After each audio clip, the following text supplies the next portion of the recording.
What's up mga ma'am sir? So ngayon lang ulit ako nakapag-video sa loob ng mahabang panahon. So sobrang busy lang sa trabaho, no? So naging busy lang tayo sa work kasi maraming dapat kailangang tapusin agad, urgently. So ngayon, for today's vlog, for today's video, re-review natin yung bagong dating na Yamaha Aerox sa aming angkan. So sa tito ko yon. So naka BBA na siya, so review natin. Tara, samahan niyo ako guys. Whee! Mga paps, no, mga ma'am sir, ito na yung Yamaha Aerox 155 ng Tito Andy. So yan, napakaangas. So bibigyan ko kayo mamaya ng montage. So Yamaha Aerox 155 VVA. Ayan, no, variable valve actuation. So tara, game.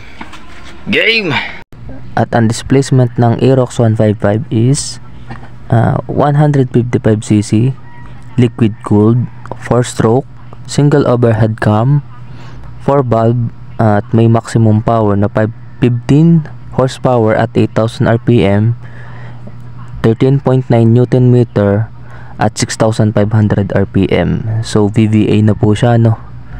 And FI at ABS single channel. Yun. Ang front brake ay disc brake at ang rear brake naman ay drum brake. Yun. Tsaka may 5.5 liter capacity siya sa tank. So for today's vlog, so yun, sumakay na tayo ng Aerox 155. So ang ganda ng handling nito. So comfortable din yung seat niya. So medyo malikot yung camera, no? Dahil na naghahawak ay si Kien, yung aking pinsan. So yung shock niya din is maganda rin yung laro. Yan. Testingin natin sa may kahabaan. Yun, no? So sa laki ng gulong niya, ang ganda niyang ipagewang-gewang. Pwede rin to sa mga banking. So ang kapal ng gulong niya, no? So hindi pinokus ng pinsan ko kaya medyo malabo. Yan. So ang ganda ng sitting position niya. Kaso nga lang medyo mataas siya. 5'5" lang ako ang height ko. Nakatiad na ako niyan mga paps, mga mom and sir. So pagka 5 pababa ka ay hindi ito motor para sa'yo. Gawa ng napakataas nito. So trinay nating mag top speed, no?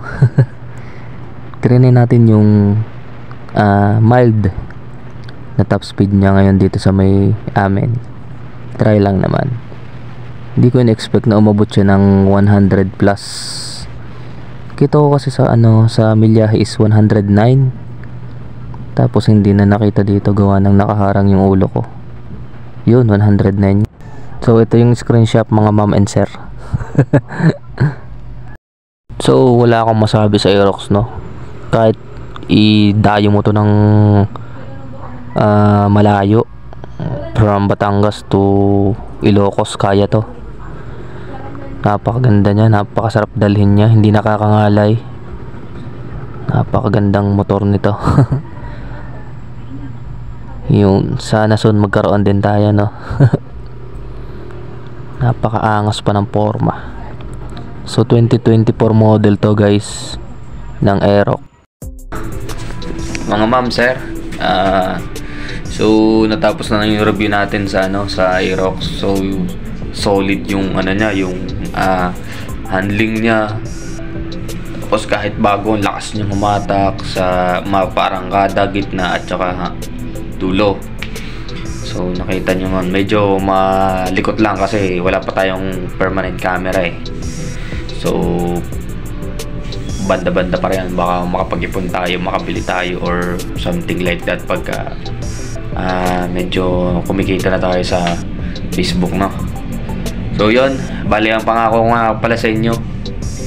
So bibigyan ko na kayo ng kaperasyong montage. Eto na, ipasok ang montage.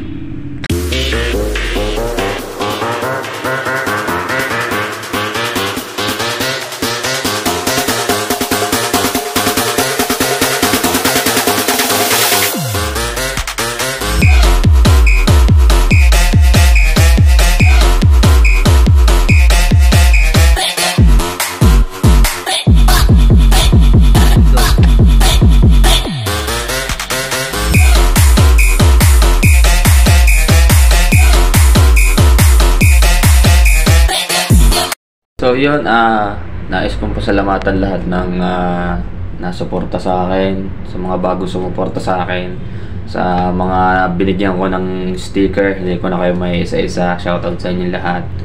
So yun, paubos na sticker natin. Next week or next week papagawa ulit tayo para marami pa tayong mabigyan. So maraming salamat sa inyo mga idol, mga ma'am sir, sa suporta. So yun, hindi ko nahabaan. Peace. Thank you.